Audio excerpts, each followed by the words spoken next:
Cek, oke. Eh, oke.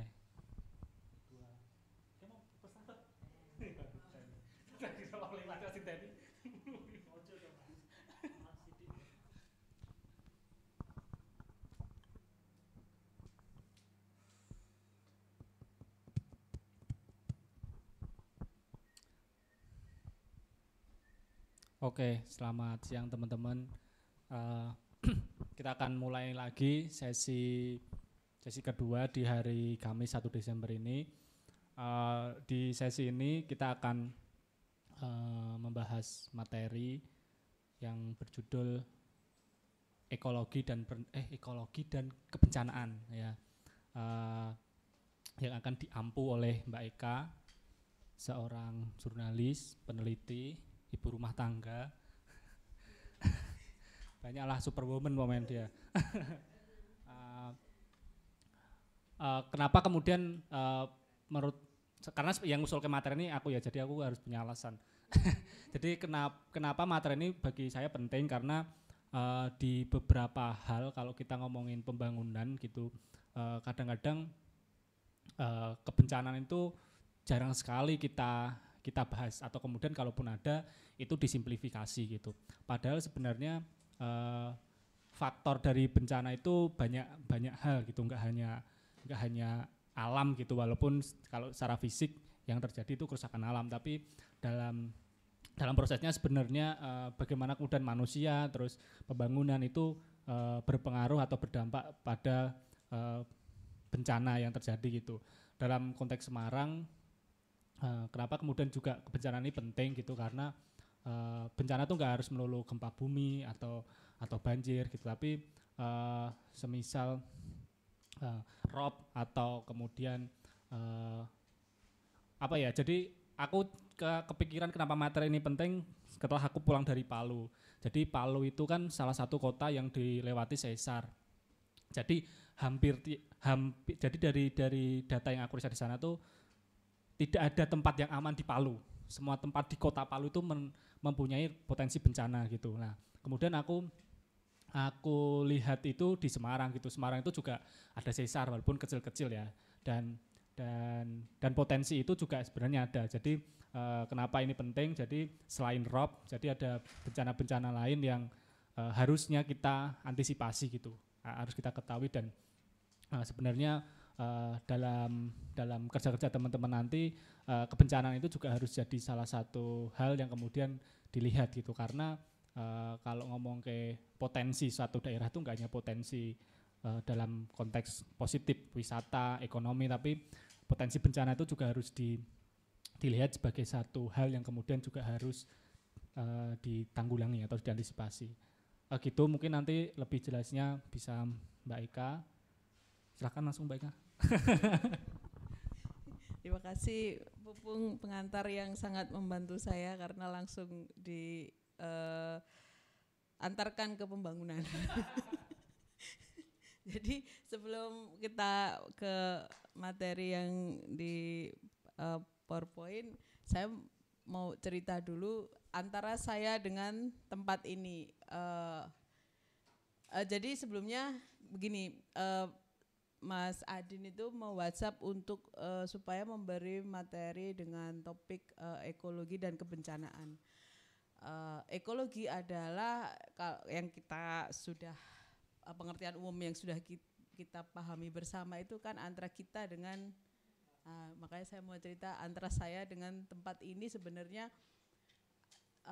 berhubungan juga. Saya bukan yang pertama atau dua kali ke sini. Saya kesini pertama kali justru tahun sekitar 2010, itu ditelepon seorang teman untuk datang ke sini. Teman saya ditelepon oleh Adin. Bulet ya. Saya datang tolong ke sana karena di sana lagi ada kejadian gitu. Waktu itu saya masih wartawan aktif di lapangan. Saya kesini mendapati Adin sedang berlumpur-lumpur. Ini ruangan lumpur, sebelah situ lumpur. Datang dari atas sana tuh. Atas sana tidak seperti sekarang yang banyak semaknya, tapi terbuka. ada kelihatan alat berat di sana, pojok yang sana. Nah, hujannya deras malamnya, yang situ terbuka, kemudian kayaknya kan dikeruk pakai itu dan lumpurnya lalu ke sini. Nah, itu bencana kan bagi teman-teman di sini gitu.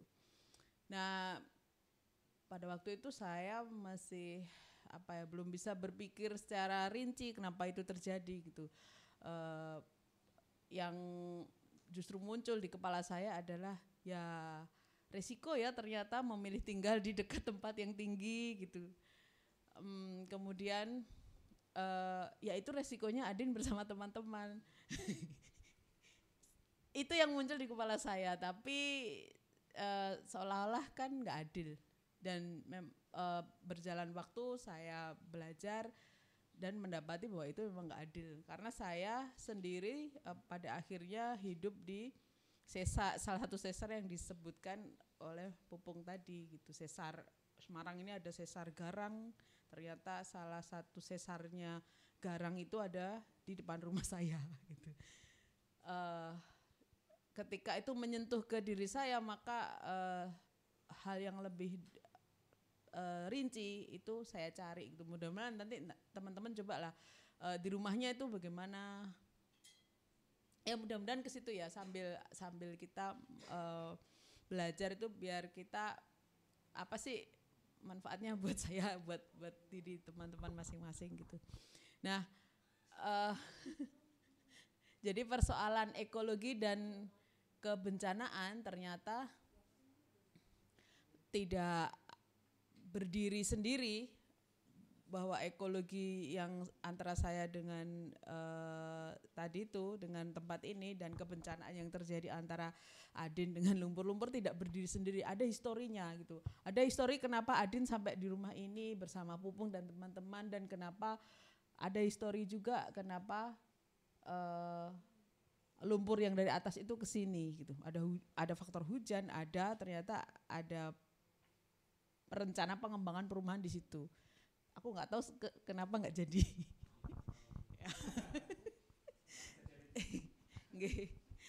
Terus kemudian untuk mengkaitkan bagaimana itu semua terjadi, maka saya ambil judul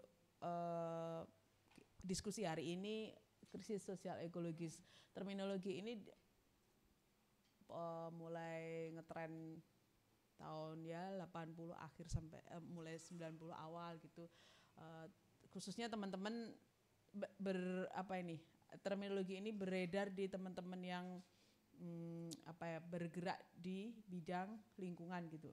Teman-teman NGO di bidang lingkungan itu memakai ini. 90-an saya masih kecil, masih SD. Teman-teman belum lahir. Oke, kita lanjut. Kita masuk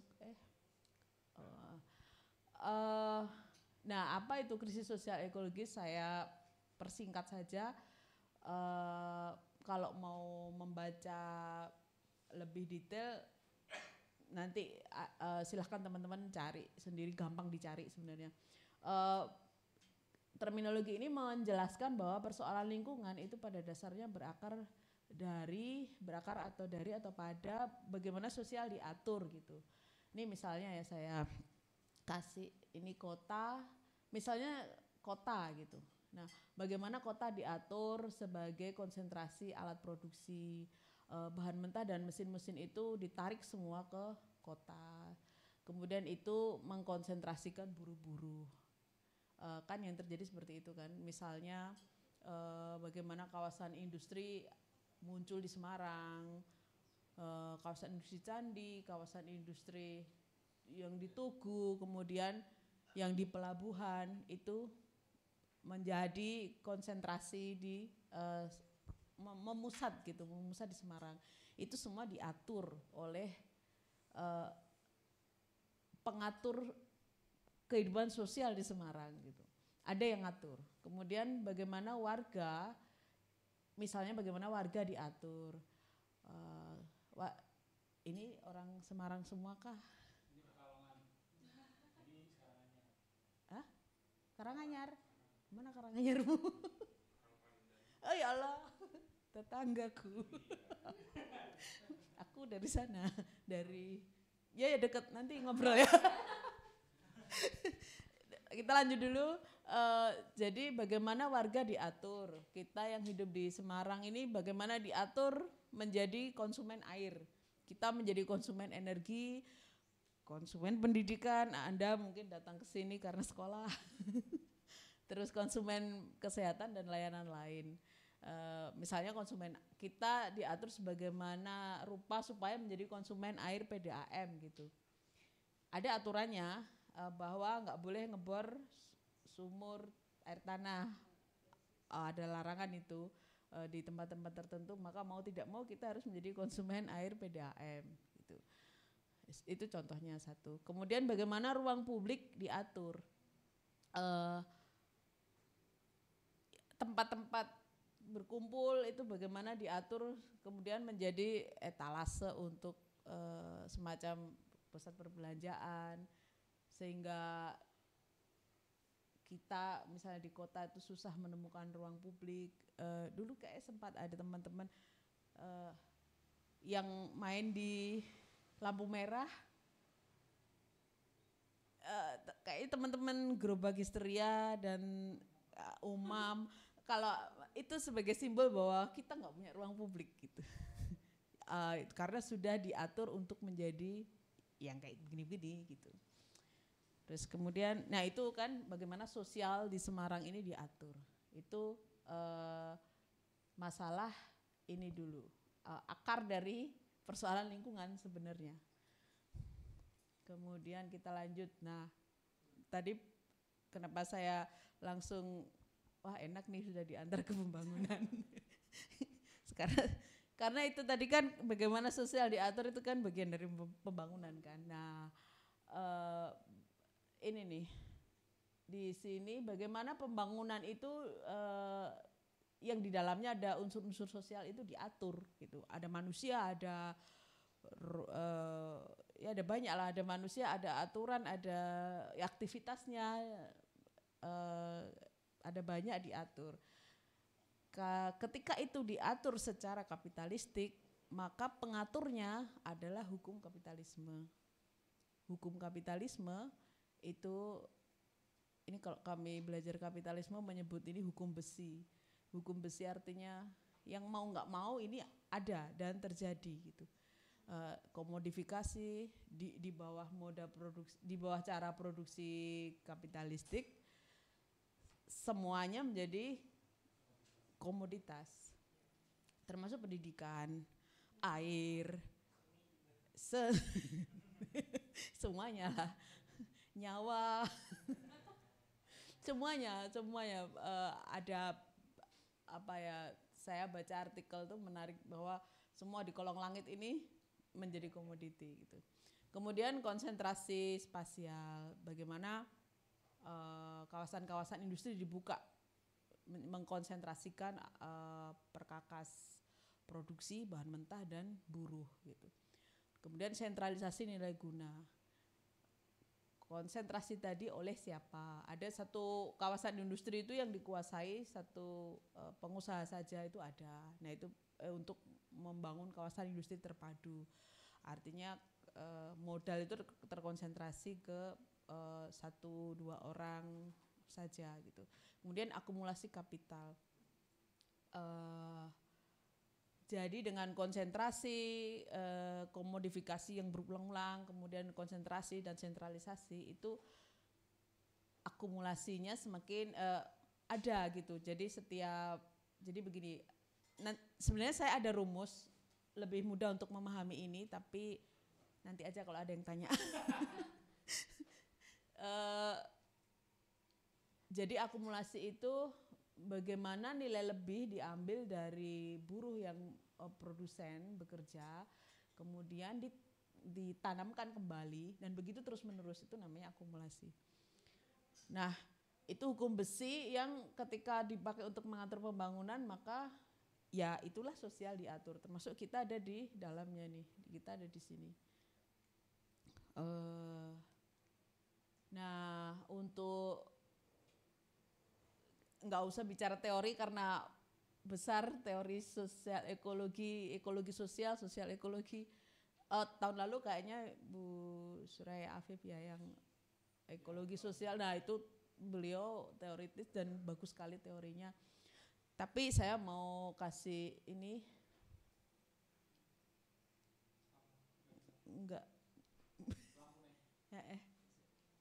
Jadi ini dua etnografi, buku yang ditulis dengan metode etnografi.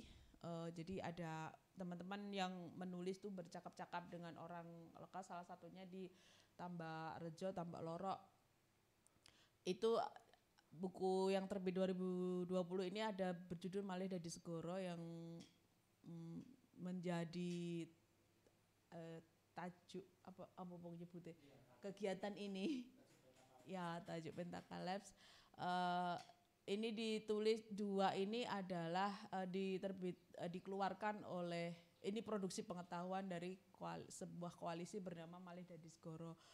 Awalnya koalisi ini bernama Koalisi Pesisir Kendal Semarang Demak, tapi karena panjang sekali nyebutnya dan buku ini terbit, ya udah paling gampang pakai ini. Dan PK Kota ada di dalam koalisi ini gitu.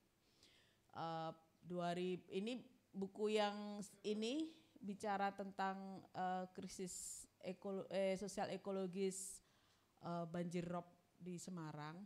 Kalau ini bicara tentang banjir di das-das di Kota Semarang. Ini pakai pembatasan ruangnya pakai das, kemudian teorinya pakai ekologi politis urbanisasi, nggak usah dibahas panjang itu. Kita lanjut ya, bagaimana memahami apa yang dipahami dari oleh dua buku ini berkaitan dengan krisis sosial ekologis. Nah, begini pemahamannya. Jadi yang tadi itu hukum besi kapitalisme itu hasilnya adalah kapitalisme semakin luas, semakin ekspansif. Kemudian tentunya ada ekosistem bukan maksudnya kita balik ke terminologi ekosistem yang waktu SD itu biologi itu ada ekosistem danau, ada ekosistem sungai. Nah, itu kan ada di sekitar kita. Bahkan kita ini juga termasuk dalam ekosistem.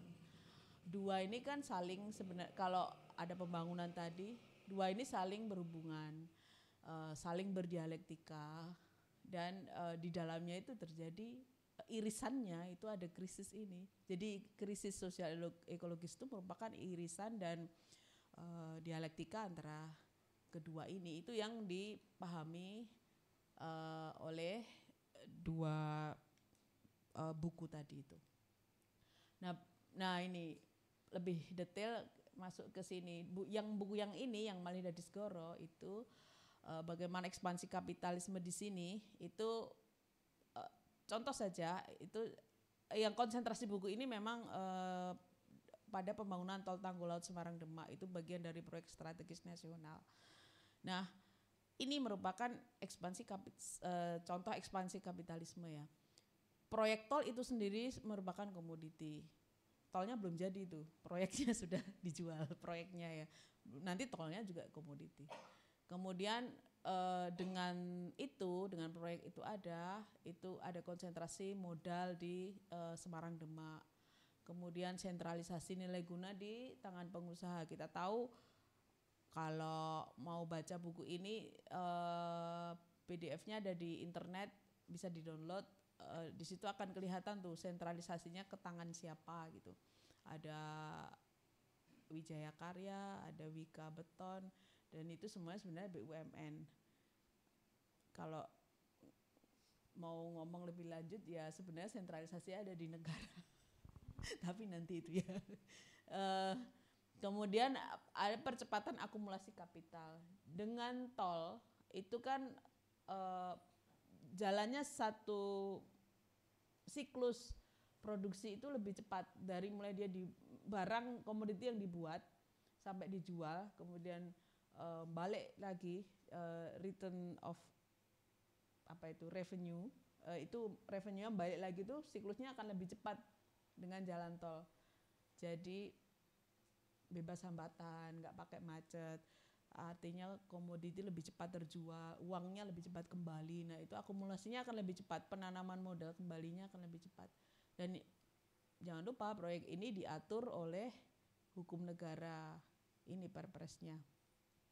Ini semua mengandung relasi sosial. Nah yang di sebelah sini tadi kan kita ekosistem tuh. Ekosistem di sini ada apa tuh? Ada banyak tuh. Pasang naik air laut, orang sini biasa menyebut ROP, itu istilah khas sebenarnya. Tidak ada ROP di Palu, ada ROP nggak? Nyebutnya ROP atau menyebutnya apa? Istilah ROP ini kayaknya istilah di pesisir Jawa, pesisir utara Jawa. Hah? Aku belum nemu. Ya, bahkan aku tahu ROP itu setelah di Semarang karena aku orang gunung sama dengan dia. Terus ROP itu secara ini ya, sebelum ada yang begini-begini itu, orang tuh memakai ROP justru untuk bertambak, ya kan? Secara alamiah itu dipakai untuk pengkondisian air supaya menjadi payau, biar bisa dipakai untuk bandeng yang tadinya ikan di laut itu biar lebih mudah untuk dikelola, dibikin kolam, kemudian dia dipayokan, didomestifikasi. Terus amblesan tanah itu kan secara alami sebenarnya terjadi tanpa ada ini tuh sebenarnya juga terjadi karena memang lapisan di Semarang Utara itu merupakan lapisan tanah yang masih muda. Jadi secara alamiah dia ada lensa pasir, ada banyak sekali penelitian yang merinci apa saja lapisan di sini gitu. Lensa pasir apa dan apa sehingga kompaksinya terjadi, konsolidasi selalu terjadi bahkan tanpa ada ini gitu. Kemudian ada abrasi, akresi itu sebenarnya biasa. Abrasi itu tanahnya terkikis, akresi itu ada endapan. Jadi kalau gerakan air itu membawa endapan ke pinggir itu secara alamiah terjadi. Kemudian pengambilan air tanah,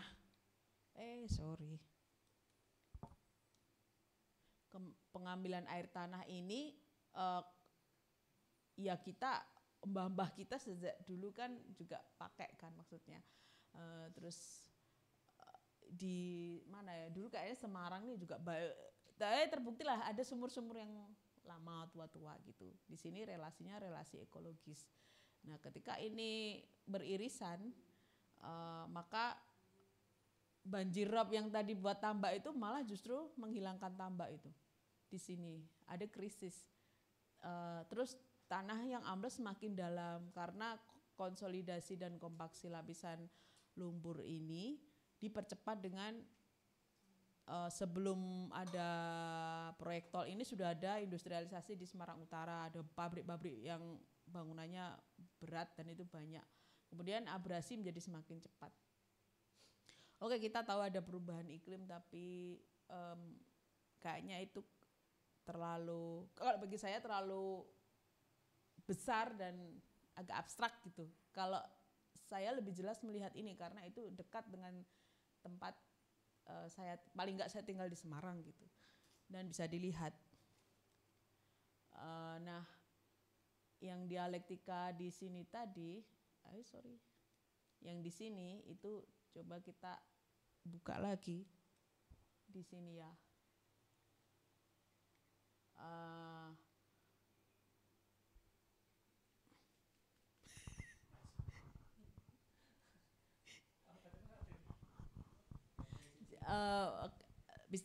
Langsung aja ya. Jadi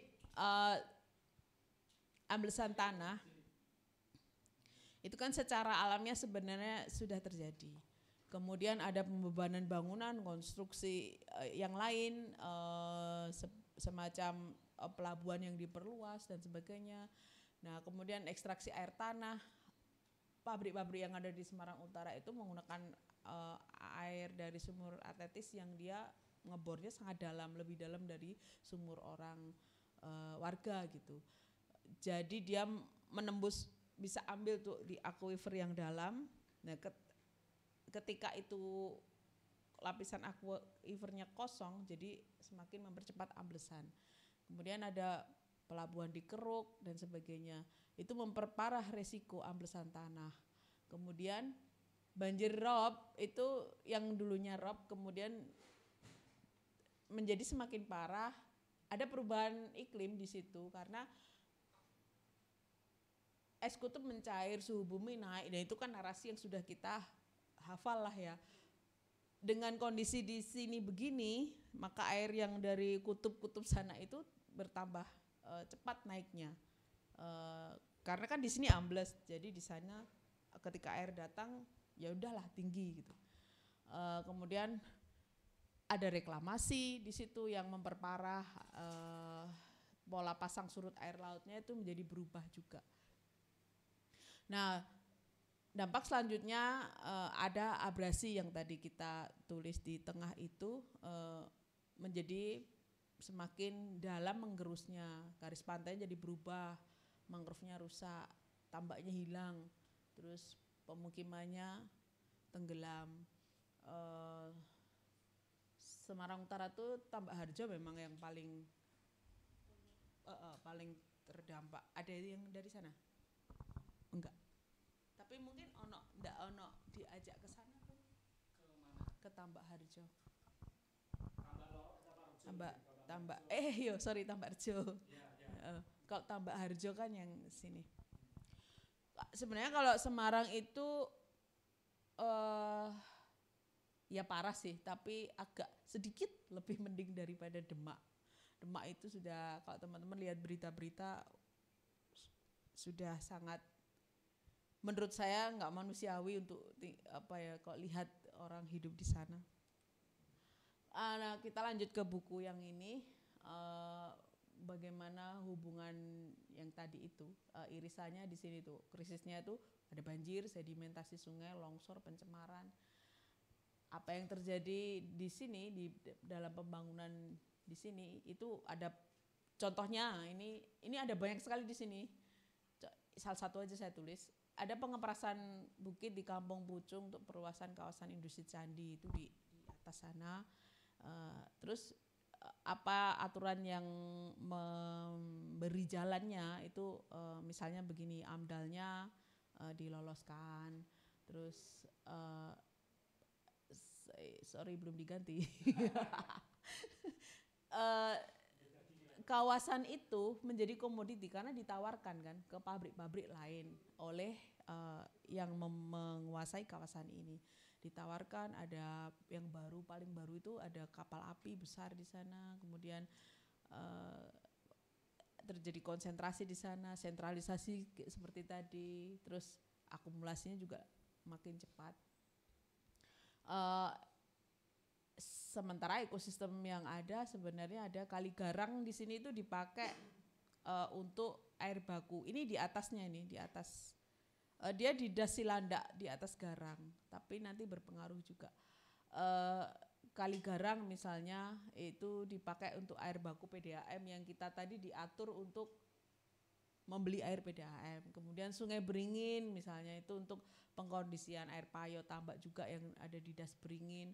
Ada sumur-sumur air tanah di Sekaran, misalnya begitu ya. Ada pemancing ikan, ini kan kondisi-kondisi ekologis. Dengan urbanisasi yang ada di misalnya Garang, terus Beringin, Sekaran, itu apa? Kalau sekarang ini kayaknya UNES nih yang paling drivernya UNES. Ini di sini mengandung relasi ekologis. Ada yang UNES? Oke. Ada pencemaran di air Kali Garang pada tahun 90-an lah, ada pencemaran sehingga airnya nggak bisa dipakai. Dan sekarang pun air PDAM juga, aku nggak tahu teman-teman beranikah untuk meminum.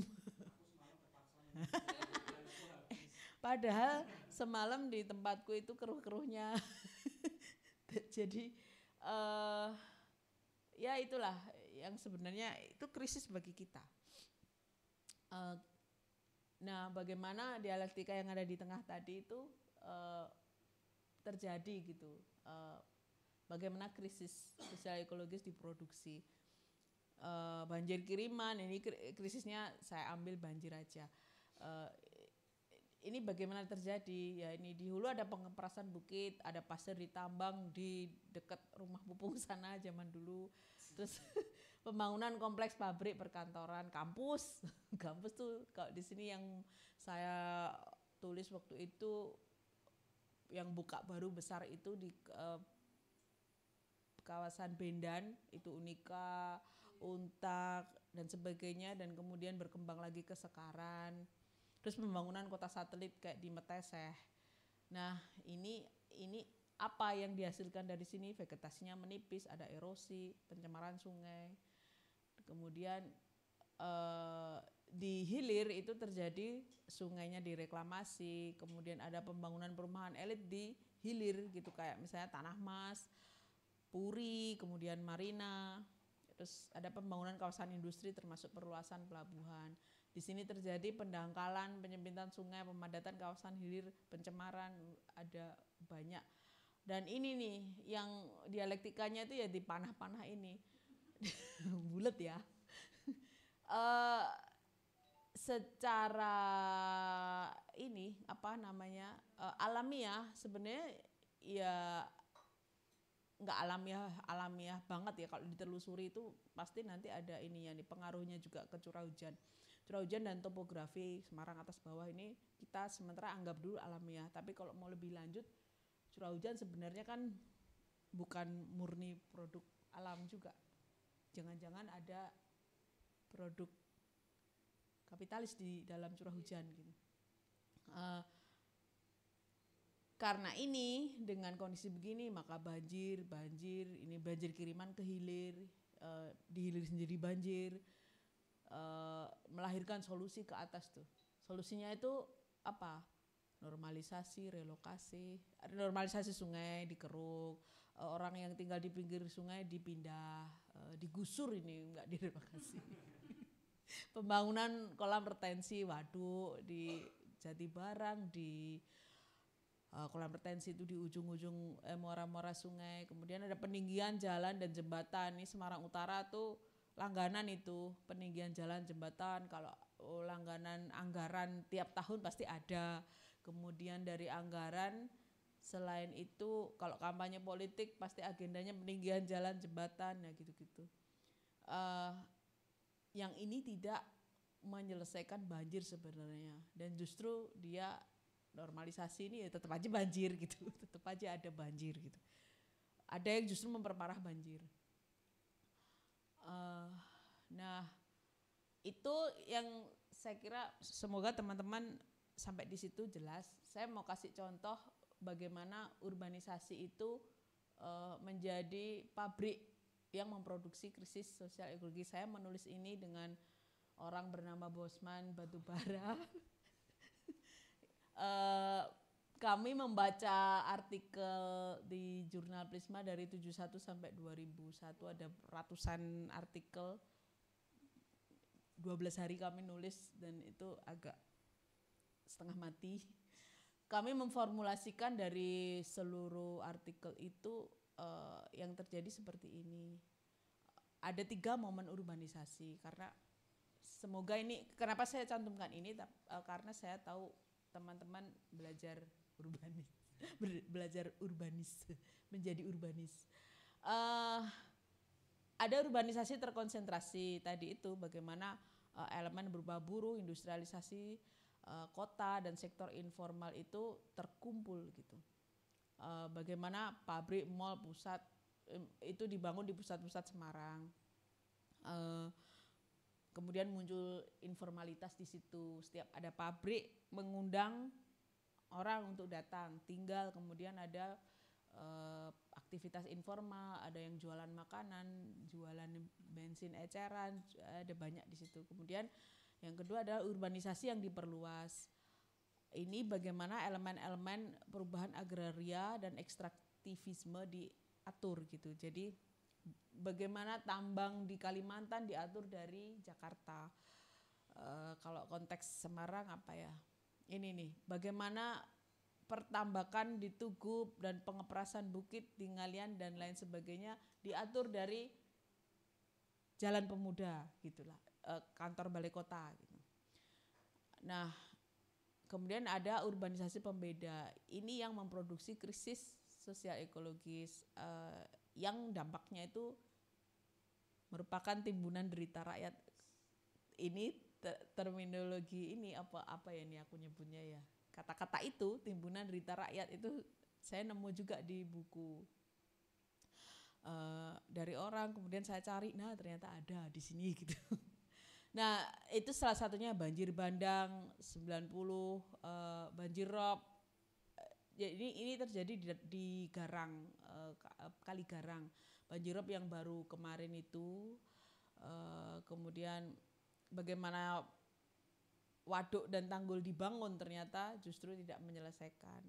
Urbanisasi pembeda ya contohnya ya ini yang saya tadi awal bilang, Adin harus ngepel, sementara yang di atas itu kan enggak, yang tadi tuh yang bisa mendatangkan alat berat, ya dia enggak bakal bantuin Adin ngepel. Adin memerlukan waktu untuk ngepel, sementara yang sana terus saja. Saya enggak tahu tuh besoknya apakah dia berhenti atau enggak. Setelah ada berita kayaknya enggak, tapi kok sekarang ternyata enggak jadi. 3 ini itu saling secara mutual saling menguatkan, dia saling apa ya, terjadi ya tadi itu berdialektika. Satu contoh kalau, nah ini saya punya ini, urbanisasi pembeda itu kalau tadi di sini antara Adin dan pengembang yang di situ, di sini antara ini kurun waktunya hampir bersamaan. Bagaimana Tanjung Mas itu diperluas, itu sekian tuh. Sekian ini, bayangkan aja nih duitnya berapa ini. Sekian ini duitnya berapa, bayangkan aja keuntungannya berapa kalau dari duit segini. Rumahku cuma 100 meter nggak ada gitu, maksudnya gitu. Sementara orang-orang di Tambak Loro itu dalam buku Malih Dadi Segoro itu dia harus meninggikan rumah dalam kurun waktu 90 sampai 2019 tuh ada yang 1 kali, 2 kali, nah gitu-gitu. Habisnya sekian ini tuh. Sementara dia ambil untung, dia keluarnya segini. Kan itu sudah beda, itu namanya pembeda. Saya pikir itu teman-teman, lah ini rumusnya nanti kalau ada yang tanya aja ya. Nanti kalau ada yang tanya, itu rumus yang tadi tuh yang bisa. Tapi sebenarnya saya memahami semuanya itu dengan ini membantu gitu. Gitu teman-teman, kita lanjut diskusi aja. Oke, terima kasih Mbak Eka. Ini penjelasan yang spesifik banget sih. Jadi teman-teman bisa membayangkan apa yang sebenarnya terjadi di di megahnya kota Semarang ini. Untuk nanti juga kalau teman-teman ingin membaca bukunya bisa download ya Mbak, bisa download di beberapa portal. Nyari aja gitu beberapa. Itu di googling langsung keluar. Yang Prisma juga Mbak, aku belum baca yang Prisma. Nah. Enggak. Prisma harus langganan ya. Iya. Tapi bisa jawabnya saya. Oh iya. Oke, aku ada beberapa, mungkin sebelum teman-teman ya, aku ada beberapa pertanyaan sih Mbak soal mungkin agak bukan agak melenceng ya, tapi mungkin agak aku perluas bahasanya gitu. Soalnya tadi Mbak Ika ngomong soal etnografi gitu dan sebenarnya itu yang banyak kita lakukan dengan kampung-kampung gitu. Nah, sebenarnya apa ya, kayak semisal di Palu itu pengetahuan soal kebencanaan itu memang dimiliki oleh nenek moyang orang Palu atau suku Kaili. Pengetahuan itu berupa folklore atau kemudian toponimi. Jadi kayak semisal cerita di Palu, cerita rakyat tuh ngomong kayak soal ular besar gitu yang sebenarnya kalau kita lihat hari ini itu sesar, yang ular bergerak di tanah itu hari ini adalah sesar atau kemudian menimbulkan gempa gitu. Terus ada juga penamaan-penamaan daerah seperti Lonjo yang artinya tanah berlumpur atau Balarowa yang artinya tanah tidak solid, Terus Palu sendiri itu artinya adalah tanah yang terangkat. Yang artinya adalah bahwa sebenarnya nenek moyang orang Palu, nenek moyang kita juga memahami bahwa sebenarnya di situ tuh ada potensi bencana gitu. Walaupun kemudian menjadikannya pengetahuan berupa cerita-cerita tersebut gitu. Nah, dalam konteks riset yang dilakukan BIK dalam dua buku ini, di mana sih posisi pengetahuan warga, itu kan sebenarnya pengetahuan warga. Di mana sih posisi pengetahuan warga terhadap dua buku ini. Terus kaitannya dengan kota ya, karena orang Semarang itu kan hitungannya baru ya, sedangkan wilayah Semarang itu udah lama. Jadi pengetahuan soal tempat tinggal tuh kadang-kadang kita nggak tahu gitu, karena banyak kemudian pendatang, beda dengan orang Palu yang emang mereka tinggal di area situ sudah lama gitu. Jadi bagaimana kemudian posisi pengetahuan warga itu dengan dua buku tersebut. Terus kaitannya dengan siasat juga gitu, karena di Palu itu orang Kaili mensiasati membangun rumahnya itu dengan desain tertentu gitu, yang kemudian dia nggak tahan gempa sebenarnya, nggak ada yang tahan gempa sih, tapi tidaknya dia meminimalisir korban ketika terjadi gempa gitu. Jadi bagaimana membangun rumah itu, bagaimana kemudian antisipasi bencana itu tertanam dari bagaimana kemudian mereka membangun rumahnya. Jadi itu jadi siasat gitu. Terus tadi ada satu yang menarik ketika kemudian Orop itu dulu dijadikan tambak gitu. Itu juga jadi siasat bagaimana mengolah bencana menjadi satu potensi lain gitu, yang kemudian bisa mendatangkan keuntungan secara ekonomi gitu. Itu jadi bagaimana dan di mana posisi pengetahuan warga. Itu satu. Yang kedua, dalam bencana itu kan kemudian banyak sekali yang korbannya itu ya semua jadi korban, tapi yang paling dirugikan itu sebenarnya kan perempuan kan, karena dia menanggung hidup anaknya atau kemudian keluarganya gitu. Nah, terus dalam riset ini apakah kemudian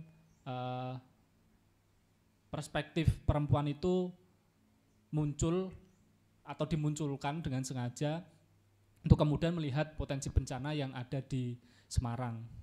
Seperti itu sih. Itu sih mungkin pertanyaanku.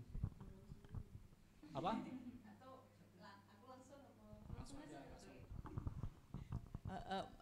Makasih Pupung, menarik pertanyaannya. Jadi berkaitan dengan bagaimana posisi penduduk. Ya, kita semua sebenarnya penduduk, cuma yang membedakan adalah berapa lama kita tinggal gitu. Nah, ada di yang buku Banjir Sudah Naik Seleher itu,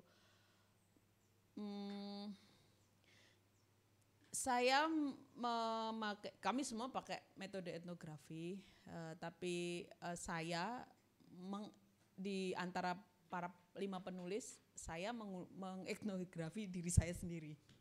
Jadi ada itu auto etnografi, ada metode itu. Saya menulis bagaimana saya datang ke Semarang, saya ini digiring oleh apa ke Semarang, kemudian saya bekerja dan bagaimana saya hidup di Semarang. Bergulat dengan banjir, selokan meluap, ambrol, situlah. Dan bergulat dengan biaya hidup yang tinggi gitu ya, karena kerusakan. Nah, ada feminis bernama Donna Haraway yang mengeluarkan teori bernama situated knowledge. Itu adalah pengetahuan yang terletak pada orang yang tinggal di suatu tempat tertentu, termasuk yang di Palu tadi ada Palu adalah tanah terangkat. Pengetahuan seperti itu yang sayangnya kalau kita masuk ke dunia kalau orang akademisi jarang untuk mau mengakui itu sebagai pengetahuan, padahal itu pengetahuan. Jadi tidak ada rekognisi terhadap pengetahuan tersebut. Aku nggak tahu perkembangannya sekarang, cuma kayaknya nggak juga gitu. Nah, padahal pengetahuan itu sebenarnya sangat ini ya, karena kan orangnya hidup dengan pengetahuan itu, dan itu adalah ya dia hidup di situ gitu loh. Bukan misalnya balik lagi ke contoh ini ya, Adin di sini itu tahu bahwa oh di situ kalau hujan banjir ini, sementara wali kota di Jalan Pemuda sana itu nggak tahu gitu. Adin punya pengetahuan di sini, sana nggak tahu. Tapi ketentuan bahwa oh di situ boleh dibongkar itu yang menentukan dari. Nah itu kan sebenarnya tidak mengakui pengetahuan yang terletak itu tadi. Celakanya yang banyak digunakan untuk menentukan itu riset-riset yang keluar dari kampus. Sementara kampus kadang-kadang ya begitu kurang mengakui pengetahuan warga. Termasuk sebenarnya Rob itu ada mongso-mongsonya yang cuma orang, misalnya orang pesisir Semarang yang sudah tua-tua itu yang tahu. Ada ke Songo, ke apa gitu. Mongso ke Songo itu Robnya bagaimana. Dan itu tidak ada yang mewarisi, sayang sekali. Saya nggak tahu, semoga teman-teman ada concern ke situ ya, karena itu penting. Nggak ada, gimana cara ngitungnya nggak ada yang tahu sekarang. Jadi itu yang sebenarnya pengetahuan yang sangat berguna tapi terputus. Zaman dulu tuh kalau saya beberapa kali ke Demak dan tinggal di sana, ngobrol dengan orang sana, mbahnya gitu, mbahnya dia itu kalau oh sesok Rob dure sak dengkul ngono, itu udah tahu. Dan besok beneran Rob dan dure sak dengkul gitu. Nah kalau sekarang udah nggak ada yang bisa, jadi nggak ada yang bisa. Itu kan kalau bahasa kerennya kan mitigasi ngono lah, sebenarnya orang dulu ya punya gitu loh. Dan sayang sekali itu nggak ya karena pengakuannya nggak ada. Jadi posisinya sebenarnya kalau mau itu dalam riset ini kenapa etnografi dilakukan itu justru untuk memunculkan pengetahuan yang terletak. Tapi itu sangat penegasannya ada di yang buku Banjir Sudah Naik Seleher. Kalau yang buku Malih Dadi Segoro ini belum ada penegasan, tapi sudah memunculkan warga, termasuk judul yang dipakai Malih Dadi Segoro itu yang memunculkan kata-kata itu orang sana. Jadi bukan penelitinya, tapi itu kata-kata orang, pengetahuannya ibu-ibu di warung, pemilik warung yang kebetulan teman-teman makan di sana. Ibu-ibunya bilang saiki wis malih dadi segoro kabeh Mas gitu. Itu yang diambil, itu kan pengetahuan. Itu yang dimunculkan. Kalau secara eksplisit menyebut bahwa itu situated knowledge itu ada yang di buku Banjir Sudah Naik Seleher. Nah kemudian yang kedua tadi Bung, perempuan menjadi yang paling terdampak dari krisis sosial ekologis itu, iya. Dan itu apakah sengaja dimunculkan? Saya rasa tidak. Coba nanti teman-teman kalau melakukan wawancara atau apa, ngobrol dengan orang, muncul sendiri itu. Jadi aku berkali-kali, aku sendiri perempuan, setiap ya rumahku beberapa kali jebol ininya, yaitu yang paling bekerja keras saya gitu. Kalau yang kasus yang di Tambak Harjo, bukan Tambak Harjo ya, Tambak Harjo yang ada di sebelah perumahan Geraha Padma itu, ya perempuan yang paling ini, karena kan yang masak perempuan. Ketika ada banjir, kompornya harus dinaikkan dan dia harus masak dari atas meja, dan itu kan sudah hal yang susah gitu. Dan itu sengaja tidak sengaja ya muncul sendiri perempuan yang paling, karena kan perempuan yang melakukan tugas perawatan. Nah ini ada teori perawatan sebenarnya. Ada orang bernama Nancy Fraser, dia ngomong kita mengalami krisis perawatan di bawah moda produksi kapitalistik. Perawatan termasuk ya tenaga kerja yang melakukan perawatan itu perempuan. di kita ya. Kayaknya seluruh dunia begitu. Tuh, Pung, semoga menjawab, Pung. Oke, ada teman-teman yang mau menanggapi? Silakan. Diskusi aja sih, ngobrol.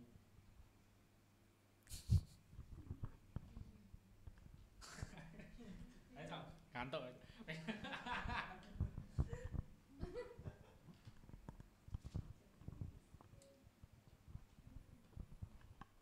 Ayo ada.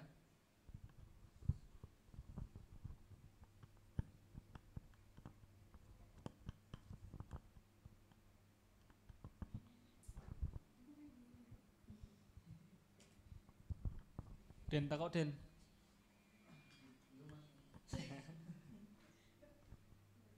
Tapi semoga mengusik, meskipun di sini belum terusik, Iya. semoga nanti terusik.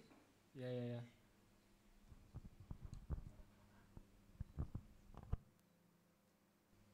Kan sing teko ki. Kamu Tata? Ya, ngono rasa isin lho. Senenge isin ki lho, wis malah tawari ki lho, biasa. Tapi pertanyaannya basic banget sih Kak, karena aku nggak dari, maksudnya bukan backgroundnya kan bukan masalah kebencanaan kayak gitu ya, lingkungan kayak gitu. Mau tanya aja kan, sebenarnya aku juga asli Semarang, problem banjir, rob kayak gitu. Apalagi pas SMP tuh sering banget kan, SMP ku deket sana. Itu di depan Kalibanger, SMP. Ya pokoknya sekitar situ, sekitar Kaligawe. Nah itu kan aku juga udah apa sih kayak cari informasi kayak gitu mengenai kalau tanah Semarang itu kan tanah pesisir Semarang terutama tuh kan tanahnya lebih ke lembek kayak gitu kan, jadi tuh kan emang nggak bisa dibuat industri, maksudnya kayak nggak bisa didiriin pabrik-pabrik kayak gitu. Nah sebenarnya itu langkah yang apa ya, langkah yang konkret kayak gitu.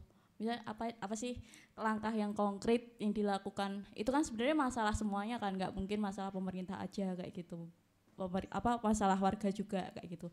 Sebenarnya langkah konkret apa sih yang bisa kita lakukan, yaitu langkah kecil lah kayak gitu yang bisa kita lakukan agar supaya pembangunan itu tetap berkelanjutan gitu loh sama lingkungan, sama keadaan itu kayak gitu, keadaan rob itu kayak gitu sih. Basic banget ya. Karena aku belum baca juga kayak gitu. Makasih. Siapa Mbak namamu? Tata. Oh, Mbak Tata, makasih Mbak. Iki langsung Pung. Jangan dengan pertanyaan basic dan background, aku juga nggak ngerti sebenarnya. Iki kurti kongkon pupung tok aku. Jadi apa tadi kan ya itu tadi aku juga bingung, aku nggak punya, terus terang aku nggak punya jawaban terhadap pertanyaanmu, tapi itu pertanyaan yang bagus dan yang pasti ditanyakan oleh semua orang. Jadi kita harus ngapain? Kalau bagiku jika memungkinkan ya kan tadi ada yang ngatur tuh, ada hukumnya bahwa pabrik di situ berdiri di sana. Terus bertambah pelabuhan ditambahi, direklamasi lagi, itu kan ada aturannya. Ya aturan itu sebenarnya yang memuluskan pembangunan pabrik, perluasan dan sebagainya. Kalau memungkinkan ya bagaimana caranya mengusik orang yang bikin aturan gitu, cuma itu kan berat. Barangkali kalau sebenarnya saya senang ya dengan teman-teman PK Kota yang kemudian melakukan nanti bakal ada apapun yang di pameran itu Pung, Pentakales ada, itu bagian dari menyuarakan sebenarnya. Kita itu hampir nggak punya celah untuk bersuara karena kan. Jadi keresahanmu itu juga menjadi keresahanku, sama nggak punya celah untuk menyuarakan. Aku kayak kudu piye gini kira untuk dibangun tapi kok dibangun. Itu keresahan semua orang dan kita nggak punya celah untuk itu. Aku menulis tentang itu, tentang bagaimana saya resah. Ternyata kamu juga saya resah ternyata sama keresahanku dengan orang Demak yang bilang bahwa wis ngerti tanah ambles malah ditanduri tol, ya gitu-gitulah. Itu kayaknya ya kita ini nggak susah untuk ke sana. Kalau kita seolah-olah punya wakil rakyat yang bisa menyuarakan suara kita, tapi apakah itu berfungsi? Kan nggak punya, kita seolah-olah nggak punya. Ya bukan seolah-olah lagi ya kan. Yang seolah-olah itu wakilnya itu kayak seolah-olah menyuarakan suaranya kita, keresahannya kita, ternyata enggak gitu. Nah itu ya sebisa mungkin barangkali kalau saya cuma bisa nulis, saya nulis, teman-teman bikin pertunjukan atau apa di sana, itu semaksimal itulah. Kalau saya cuma bisa nulis ya saya nulis. Itu aku mungkin teman-teman ada ide justru, nah itu bisa undangan untuk berpikir, memikirkan bagaimana, nah, itu menarik. Pertanyaanmu justru memicu.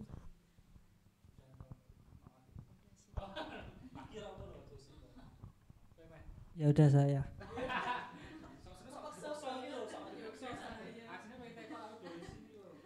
Mungkin perkenalkan saya Septian, saya dari Pati gitu. Mungkin akhir-akhir ini disebutkan dengan dan digembarkan dengan bencana banjir bandang yang mungkin sekitar beberapa bulan ini selalu, apa?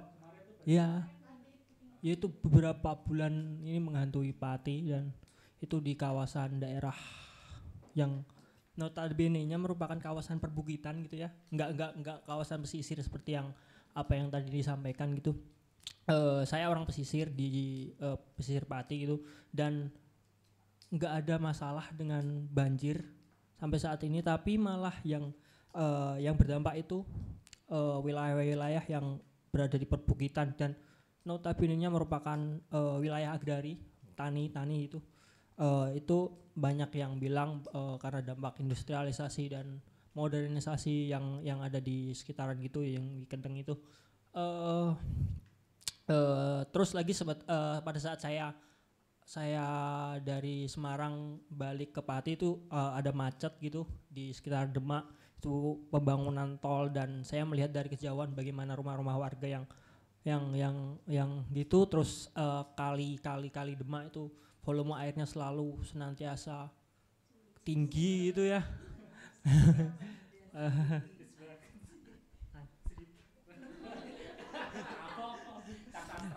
Gitu. Mungkin dari semua itu berbagai polemik dan permasalahan yang kita hadapi, yang dihadapi masyarakat sebagai kaum yang kaum kalah, dapat dikatakan sebagai kaum kalah, itu kan salah satu peran yang dilakukan wartawan atau jurnalis adalah meliput semua itu dan mengabarkan, menulis, atau seniman dengan kreasinya, dengan menggunakan medianya atau kapabilitasnya masing-masing. Itu sejauh saya ingin bertanya bagaimana respon atau tanggapan pemerintah atas berbagai wartawan, berbagai acara-acara itu, sepengalaman Mbak gitu pada saat wartawan, apa respon pemerintah gitu?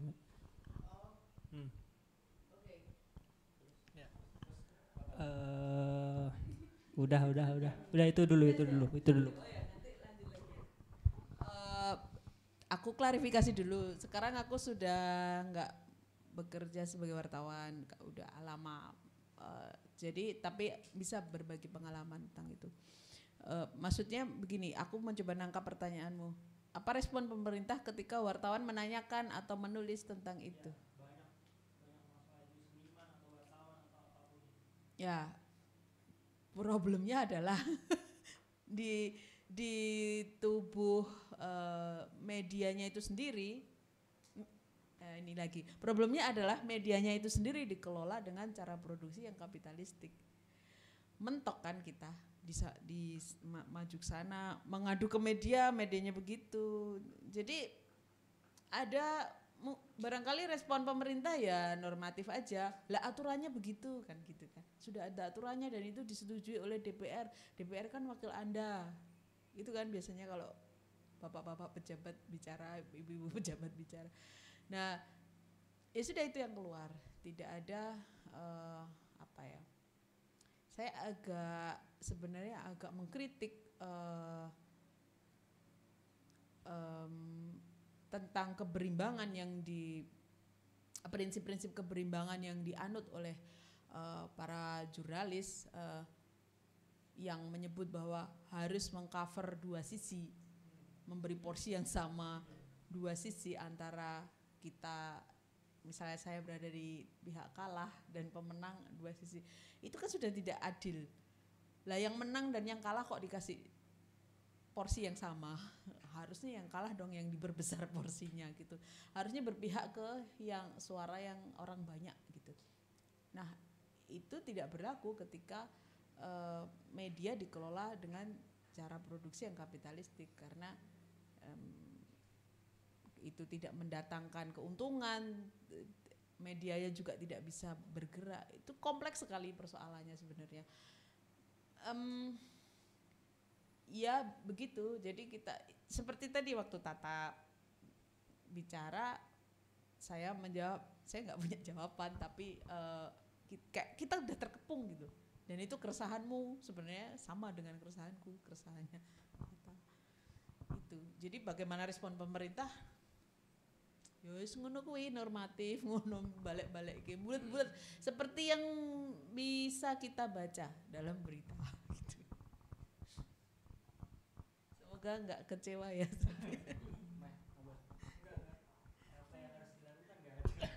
Banyak sebenarnya, tapi efektivitasnya. Nanti saya punya itu. Nanti. Ya, terima kasih. Terima kasih Bu Eka atas kesempatannya dan teman-teman semuanya. Ini sangat tema yang sangat menarik sekali, karena apa? Pertama yang disuguhkan adalah masalah-masalah. Yang ditampilkan adalah jadi masalah ini kan masalah ini kan antara kesenjangan antara idealitas dengan realitas.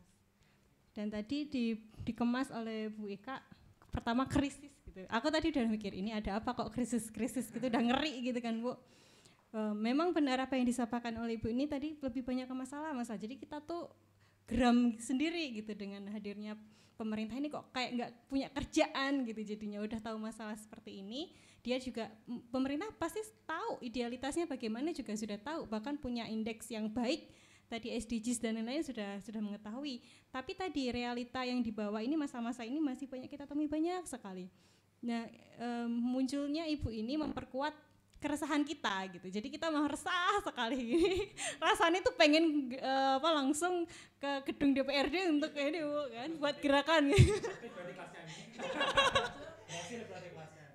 Iya. Jadi mengalami krisis-krisis ini memperbanyak data. Itu yang pertama sebenarnya ingin komentar ini sih Bu, terkait dengan krisis-krisis ini. Solusi yang diberikan adalah apa yang bisa kita lakukan. Salah satunya ada tadi kalau jurnalis ya dituliskan dengan hadirnya ini, tapi sebagai jurnalis pun juga ditekan gitu. Loh, masalah lagi kan ya, hadirnya Ibu ini menambah masalah kita gitu. Iya gitu. Iya, nah sebetulnya Bu, kita harus ngapain gitu ketika sudah ada masalah ini, kita harus ngapain gitu? Apakah langsung buat gerakan tambahan untuk melengsarkan pemerintah ini atau gerakan? Ya mungkin itu. Terima kasih. Siapa? Mbak Iza. Makasih Mbak, kalau dirimu geram aku senang karena aku nggak geram sendirian gitu. Tapi aku sudah menebak diskusinya akan ngarah ke sana, maka saya sudah nyiapin contekan. Jadi saya pernah diundang menulis dan untuk bagaimana memikirkan hal-hal yang sebenarnya agak nggak mungkin gitu, agak utopis gitu, untuk menghadapi persoalan kita ini, karena si pengundang itu bilang kita ini sudah di tepi jurang nih, tambah resah loh. Pembuka undangan itu ada ini dan saya terpantik gitu. Jadi bagaimana kita harus berpikir secara realistis dan menuntut yang nggak mungkin gitu. Mau ngapain kita? Nah ini saya yang tadi saya bilang, saya nulis tentang keresahan itu ada di sini. Kemudian sebelum ini saya menulis ini dari krisis sosial ekologis ke ekologi sosial. Bagaimana kita mencari celah di antara krisis sosial ekologis yang mengepung tadi dengan cara berpikir ekologi sosial. Ini ada kasusnya nih, kasus suburbia Semarang. Tulisan ini sebenarnya lagi-lagi saya nulis dengan orang ini. Tulisan ini sebenarnya merangkum apa yang kami lakukan bersama. Waktu itu kita bikin Serikat Tani Kota Semarang, ada Pupung juga di situ, Mas Purna juga. Kita nyangkul-nyangkul itu, nyangkulin lahannya orang. Nyangkul beneran, tapi bukan kita nggak punya lahan kan, sama seperti kita nggak punya wakil rakyat gitu. Kita nggak punya lahan. Saya ini pendatang, kemudian Pupung itu rumahnya di Gedawang sana yang ternyata nggak punya lahan, kemudian orang yang itu kos semua banyak mendatang. Saya buruh, semua buruh kan. Saya bekerja ini nggak punya aset untuk menanam. Sementara waktu itu pas awal-awal COVID sudah didengung-dengungkan krisis pangan, kita ngapain ya gitu. Ternyata nyangkul aja yuk nanam gitu. Dari situ ternyata kita ya produksi bahan pangannya nggak seberapa, tapi produksi pengetahuannya lumayan. Lumayan dan bisa ditulis. Dari situ diskusi bergulir. Apa ini kita ini memformulasikan yang kita lakukan ini bagaimana. Waktu itu ini kenapa suburbia, karena lahan-lahan yang dicangkuli itu ada di Semarang coret gitu istilahnya, kayak di Meteseh, di tempat saya itu di pinggiran kan, di Sadeng, kemudian di Gunung Pati yang dekat sana itu Sekaran, Patemon, terus Ungaran, ya di tempat-tempat pinggiran. Kalau tadi itu, kalau masih ingat materi yang tadi, ada urbanisasi yang diperluas. Jadi bagaimana suburbia Semarang diatur dari Jalan Pemuda misalnya. Nah dengan ekologi sosial dibalik, bagaimana orang-orang yang di pinggiran mengatur sendiri dari pinggiran itu dengan misalnya memanfaatkan lahan yang ada tanpa harus ada aturan dari pusat kota gitu, tanpa harus ada aturan dari pusat yang si pengatur pusatnya gitu. Nah itu nyangkul-nyangkul sendiri. Lahan yang di Meteseh itu bukan lahan kami, tapi itu gede banget. Jadi sebenarnya lahan konflik, ada dua pihak berkonflik, masih tarik-tarian lahannya, mereka nggak bisa ngapa-ngapain lahan itu ya sudah kami cangkul gitu. Terus yang di Greenwood itu di tempat saya itu lahan yang dijanjikan oleh developer untuk dibangun fasilitas sosial tapi tidak diwujudkan, ya sudah kami cangkuli, tanami gitu. Lahan yang di Ungaran itu lahan punya ibu-ibu buruh rumahan, terus kami ke sana untuk membantu nanam-nanam. Terus yang di Sekaran itu lahan pekarangan di belakang rumah gitu. Artinya yang semacam itu, kalau tadi tanya apa yang harus kita lakukan, yang semacam itu ada, barangkali tidak mencangkul, tapi bagaimana memikirkan celah untuk supaya kita tahu sudah terkepung dengan sangat ketat, tapi celahnya bagaimana ya, itu tadi undangan berpikir sebenarnya. Kalau ini tawaran saya ya. Itu dari sini itu kasus suburbia Semarang ini yang kami diskusikan waktu ada di Serikat Tani Kota Semarang itu, kami tiap tiap habis nyangkul ngobrol. Terus kami pokoknya diskusi informal ya, ngobrolin apa aja. Gini, berujung pada ide ini demokrasi ekologi sosial. Ekologi sosial ini demokrasi ekologi sosial. Kan tadi kita nggak punya wakil ya. Bagaimana mengusulkan ide bahwa demokrasi itu jangan pakai wakil lagi deh gitu. Itu yang usulan saya, yang agak usulan teman-teman sebenarnya, tapi saya menuliskan usulan teman-teman aja. Yang agak nggak masuk akal, dan itu kan kita sudah lama begini pakai wakil. Kalau yang ini tuh nggak pakai wakil, bagaimana dia dijalankan ada di sini. Di Serikat Tani Kota Semarang ada webnya. Di dalam web itu ada modulnya, modul demokrasi langsung. Jadi tidak demokrasi dengan wakil, tapi demokrasi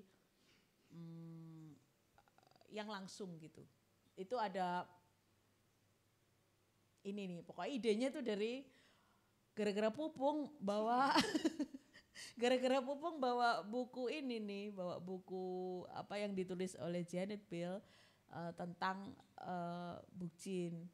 Judulnya itu Politics of Social Ecology, Libertarian Municipalism. Jadi kita belajar buku itu bab per bab, di lahan gelap-gelap habis nyangkul. Itu salah satunya ini, ada praktik politik polis. Dia ini kan sejarahnya ya, dia bagaimana dia mengusulkan demokrasi langsung. Dia mengacu pada ini polis Athena pada abad ke-5, itu berdemokrasi sehari-hari. Bukan demokrasi 5 tahunan yang kayak kita itu. Jadi sehari-hari itu sudah dibicarakan. Demokrasi langsung lewat rapat-rapat majelis yang digelar setiap minggu untuk menyelesaikan persoalan secara mandiri. Saya agak mau menyelipkan di sini yang sehari-hari. Karena kita tuh kadang terlalu sempit ya memahami bahwa politik ya politik elektoral, demokrasi ya demokrasi 5 tahunan.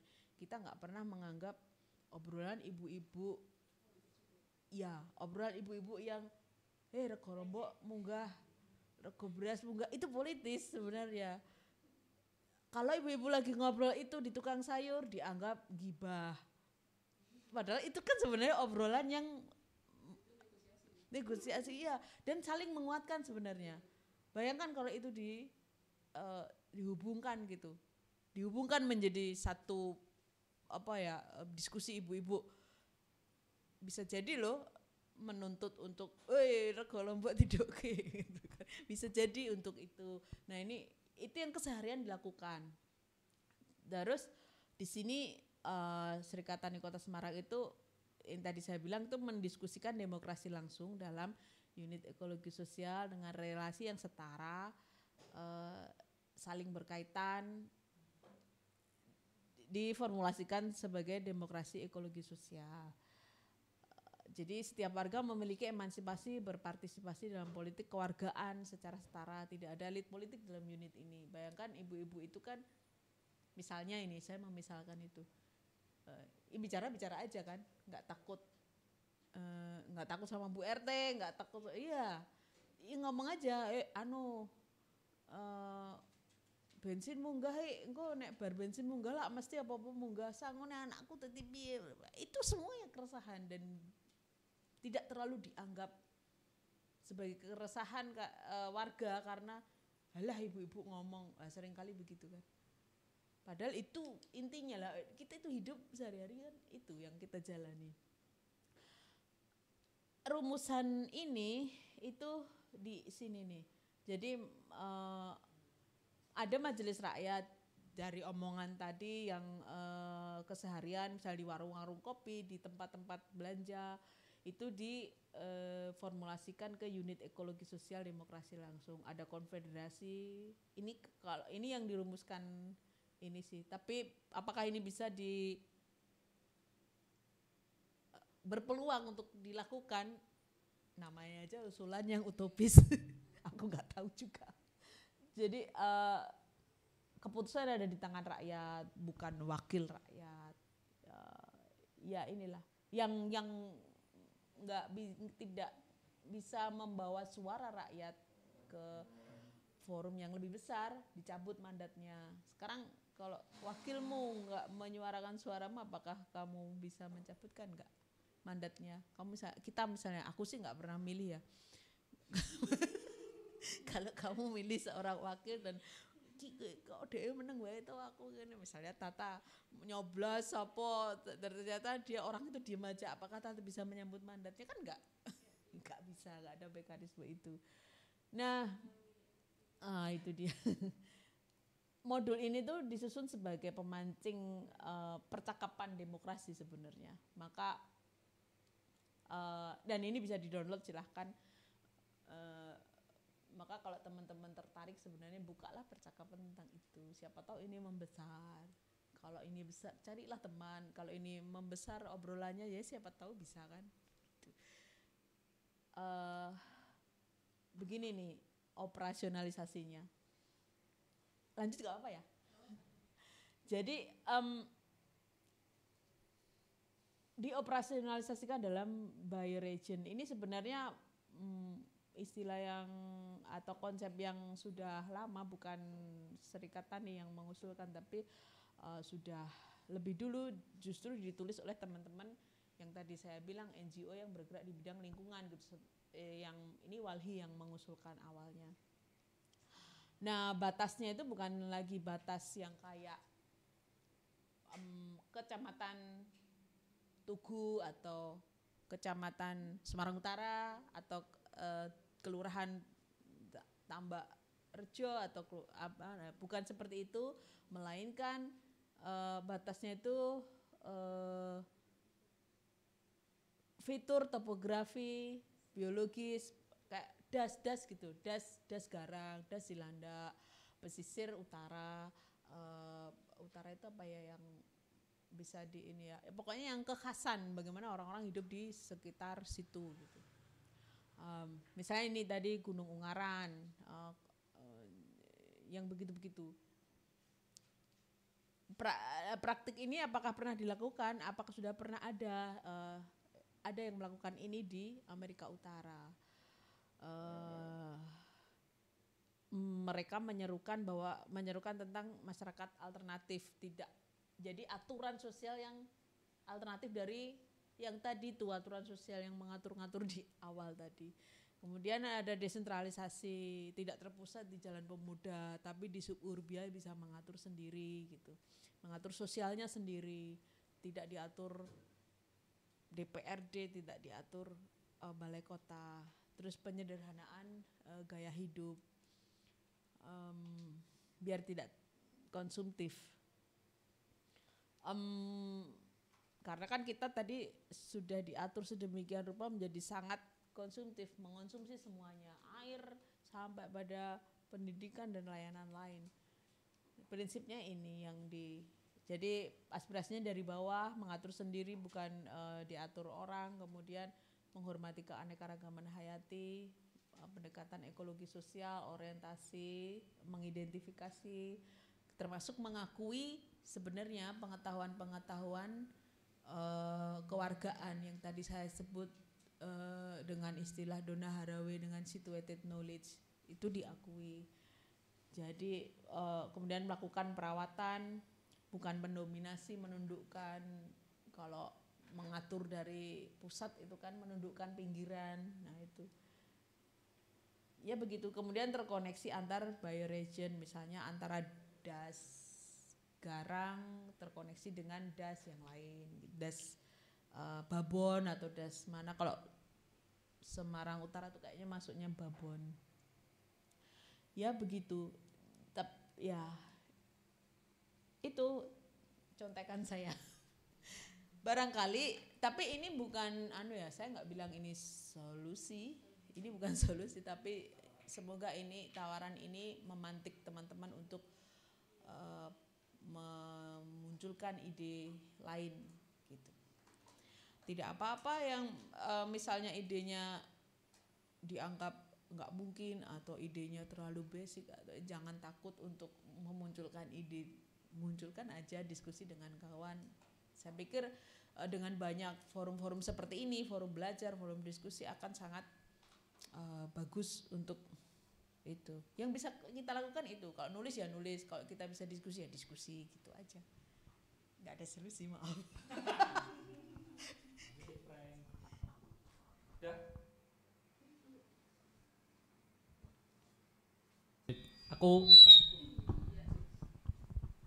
Aku ada ini sih Mbak, ada beberapa pertanyaan. Aku takut dewe ya, aku sinau dewe ya. Yang agak bolak-balik ya berapa ya pertanyaannya Mbak. Jadi yang pertama ini sih ingin aku tanyakan, sebenarnya ada nggak sih korelasi bencana atau masalah krisis sosial ekologi di satu daerah dengan daerah lain gitu. Misal Semarang dengan Demak atau Semarang dengan Pekalongan atau kemudian Semarang atas dengan Semarang bawah gitu. Itu satu korelasi. Yang kedua aku ini sih tertarik soal bioregion ini. Jadi setelah aku membaca lagi soal Janet Bill yang tentang Murray Bookchin itu soal politik ekologi sosial, ternyata Bookchin itu dia tidak sepakat dengan urbanisasi.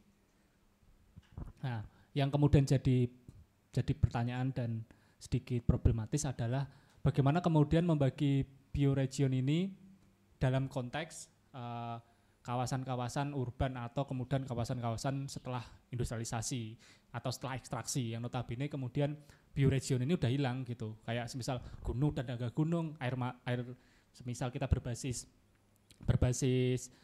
mata air gitu, mata airnya udah nggak ada gitu lah. Bagaimana kemudian tawaran itu menjadi sedikit mungkin gitu kalau kemudian ingin dilakukan di Semarang gitu, basisnya apa gitu, karena kalau ngomong ke bioregion udah nggak eksis nih di Semarang karena udah terjadi pengerusakan atau kemudian emang kawasan ini tidak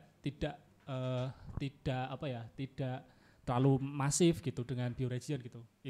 Itu ada ini nggak sih, ada cara pandang lain gitu dalam konteks urban, karena kalau bioregion kan kebanyakan dalam kawasan-kawasan yang masih pegunungan gitu sih. Kalau dalam konteks kota apa gitu, itu sih.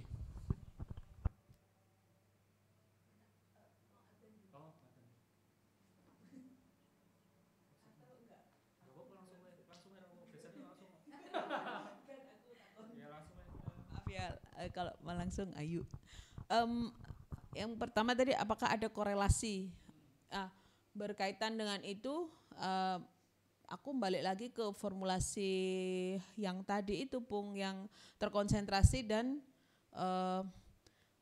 diperluas. Jadi urbanisasi yang terkonsentrasi itu aku ini membatasi ya Bu, urbanisasi itu bukan soal perpindahan antara penduduk dari desa ke kota, kita sudah lebih lebar dari itu. Dengan terkonsentrasi artinya orang yang dari Ungaran itu ke sini, orang yang dari, nah aliran orang itu kalau saya pikir itu juga berhubungan dengan aliran air. Orang mengalir ke Semarang karena itu kebutuhan air di Semarang semakin tinggi, kan gitu. Apakah ada korelasi? Iya ada, karena akan lebih banyak dibutuhkan air di sini. Kemudian apakah yang dari sini itu metabolismenya balik ke sana, kan semakin banyak ini nilai lebih yang diambil dari pinggir itu, apakah kembali ke desa dari mana buruh itu ke Semarang, kemudian apakah balik ke bahan mentah yang dibawa dari pinggir itu ke Semarang, apakah balik ke tempat ke pinggiran? Saya pikir enggak. Nah kalau itu enggak balik, akan ada krisis di sana. Di sini krisis penumpukan, di sana krisis pengurangan. Aku kayaknya mau balik ke rumus yang tadi itu Pung. Nah ini Pung. Ya, karena ini enak Pung. Jadi yang ini aja ya. Ini Nancy Fraser yang merumuskan ini. Jadi ada background conditionnya. Jadi bagaimana kapital direproduksi sehingga bisa terus menerus dia ada, enggak mati-mati. Itu karena ada reproduksi ekologi dan reproduksi sosial. Reproduksi ekologi itu reproduksi non buruh dan itu murah.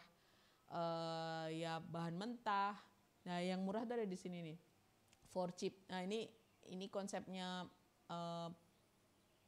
Moore, Jason W. Moore, itu ada energi, bahan mentah, bahan makanan, minuman, dan itu semuanya bisa diambil dengan sangat murah. Kita tahu orang ngambil air aja misalnya buat dijual, itu kan ngambil-ngambil aja. Air Gunung Ungaran dibawa dari Ungaran untuk menyuplai kebutuhan air bersih di sini. Karena di sini PDAM nggak bisa diminum, maka minumnya air Gunung Ungaran. Itu kan berhubungan tuh. Nanti air sana habis, di sini akan kayak apa juga, overproduksi bisa terjadi gitu. Kemudian kalau reproduksi sosial, ada reproduksi buruh yang tadi, tenaga yang mengerjakan reproduksi buruh itu perempuan, tenaga reproduksi sosial itu. Bagaimana menciptakan tenaga buruh malam ini untuk besok supaya bisa bekerja. Ngasih makan suaminya, ngasih makan anaknya, ngasih menyiapkan tempat tidur yang bersih, pakaian yang bersih. Yaitu rumah yang bersih yang akhirnya bisa merecharge tenaga kerja buruh itu untuk balik ke pabrik besoknya. Itu kalau kita pakai logika pabrik. Ini namanya background conditionnya moda produksi kapitalitis yang ini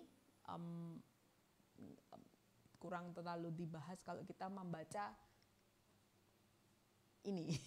Kalau membaca ini belum kelihatan tuh, iki opo, di sini apa, nggak kelihatan tuh, konstan apa, variabel apa, belum kelihatan. Kalau di sini sudah terlihat.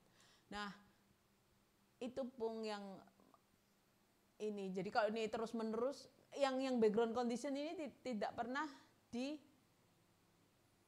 mana ada reproduksi ekologi yang dipedulikan, kayaknya nggak ada.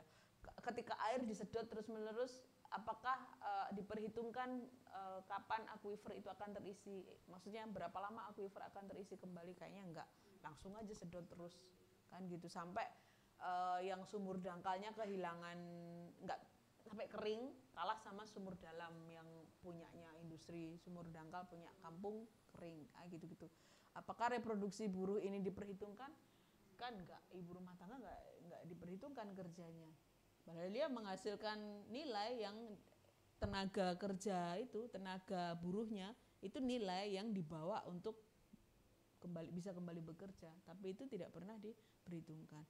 Itu yang metabolisme yang rusak ini, yang kalau bicara krisisnya ekologi ya tadi itu akan sangat berhubungan karena urbanisasinya barangkali dengan terkonsentrasi tadi mengalirkan orang gitu. Kemudian yang kedua Pung, piye mau Pung?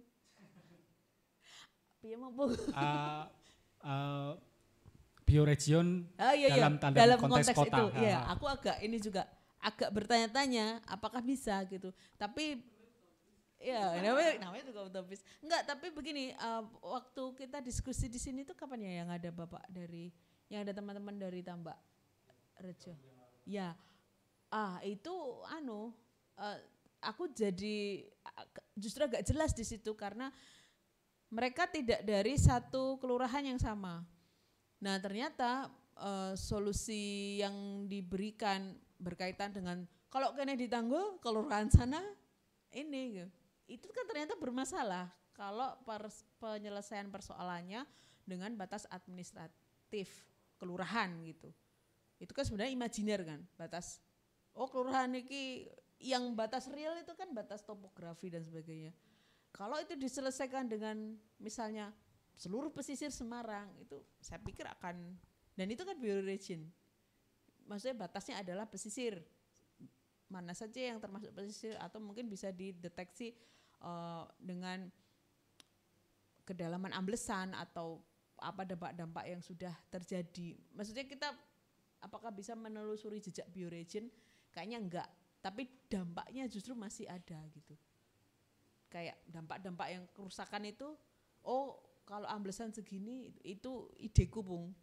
Aku gak ngerti apakah bisa dipakai. Cuma kemarin itu teman-teman yang dari Tambak Rejo kan justru bermasalah dengan persoalan ketika itu diselesaikan dengan solusi persoalan yang mengacu pada administratif.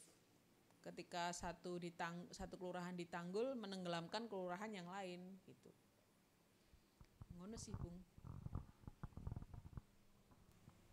Oke, mungkin ini ya. Georegion gitu kali ya. Cara geografis gitu mungkin bisa ya. Mungkin ya.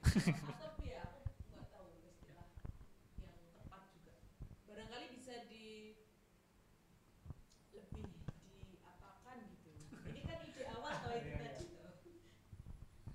Oke, teman-teman ada yang mau merespon lagi? Bertanya? Silakan. Rasa isim, saya sudah di sini loh. Itu masih kuliah semua. Masih. Gimana tanya? Mbak nanti nih boleh dibagi ke teman-teman ya? Iya, silakan. Kalau tertarik baca bukunya aja. Iya, bukunya hampir semua ada PDF-nya yang dikutip-kutip di sini ya. Yang ini jurnal. Yang jurnal yang agak Ini sulit. jurnal. Yang buku itu toh, buku Kapital 1 itu. Oh, Kapital 1. Enggak ada PDF-nya. Ada. Oh, ada. Ada. Cuma malas mau depan Kapital, ono bukunya malas mau coba PDF. Ada Kapital tuh ada kayak. Kapital 1. Oh iya bahasa Inggris. Nah, bahasa Indonesia orang ono sing nerjemah kayak. Biasa minta itu tapi nggak ada PDF-nya. Kami punya PDF itu nyekan sendiri, Bu. Bahasa Indonesia. Iya. Berarti aku mungkin baca itu kali ya, bahasa Indonesia itu.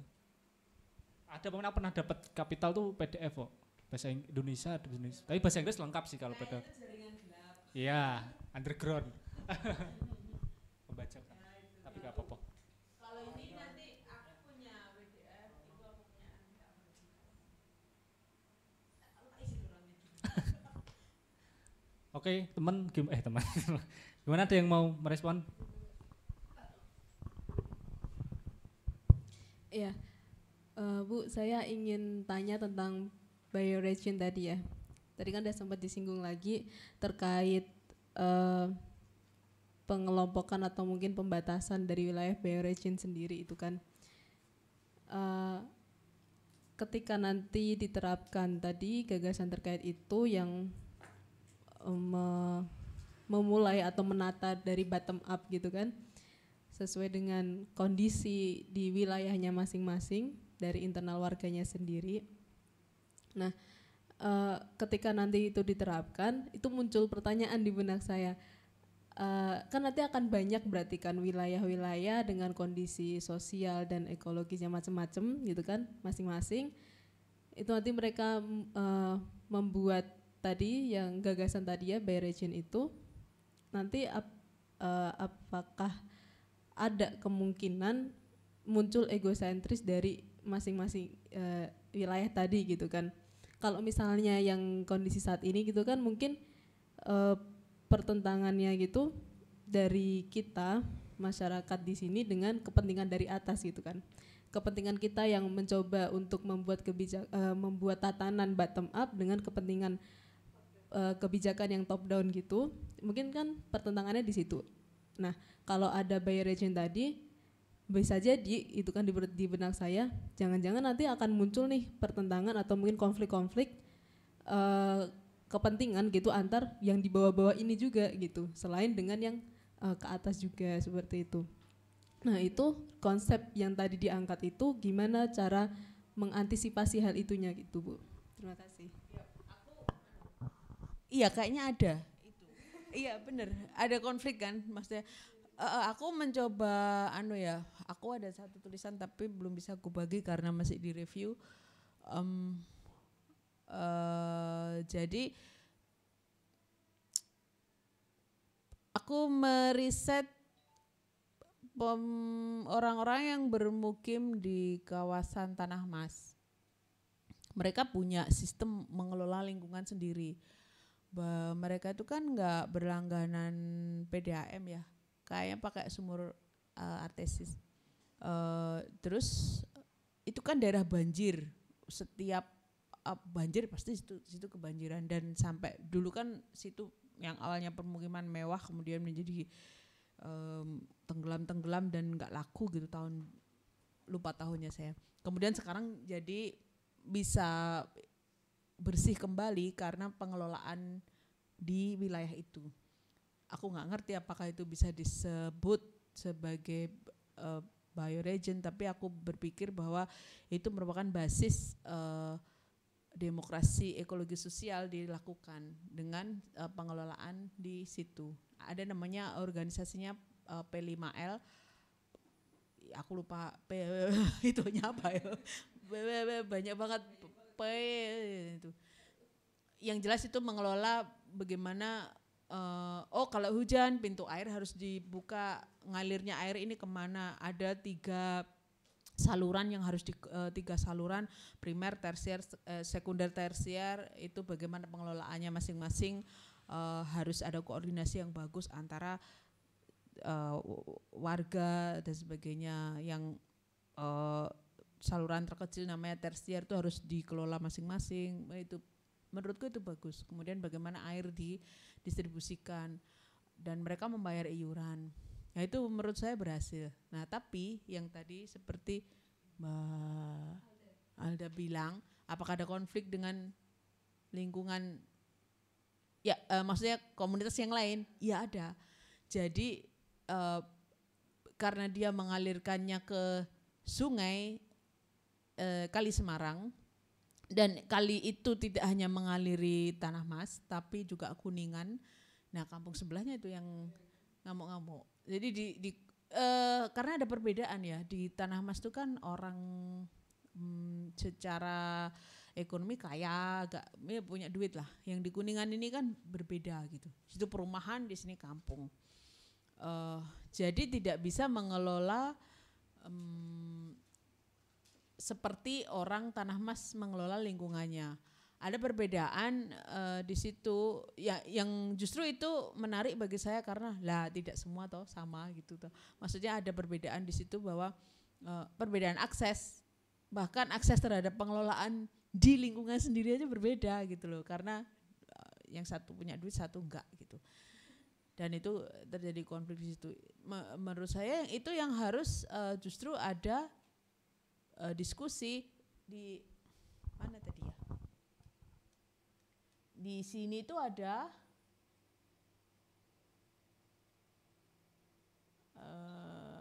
konfederasi dari kelompok-kelompok harusnya bertemu. Maksud saya itu kenapa dirumuskan di sini, maka untuk biar tidak hanya direkognisi keberadaannya tapi redistribusinya ada gitu. Jadi tidak hanya orang berduit yang bisa mengakses layanan untuk mengakses bagaimana mereka mengelola mereka sendiri, tapi orang yang nggak punya duit pun bisa gitu. Apa yang bisa didiskusikan antara dua ini? Harusnya begitu. Idealnya, tapi kan kita praktik itu kan selalu ya. Nah itu yang ini menurut saya yang harus didiskusikan adalah ketika kampung sebelahnya tenggelam, maksudnya kebanjiran, apa enggak airnya juga enggak berpeluang untuk kembali ke yang sini, kan ada gitu kan. Lah itu yang bisa diusulkan, yang begitu-begitu yang harus dibicarakan sebenarnya. Jadi pengakuannya sudah ada, bisa digarap loh mengelola sendiri lingkungannya, tapi redistribusinya belum gitu. Maksudnya ada yang nggak bisa karena susah, nggak punya uang gitu.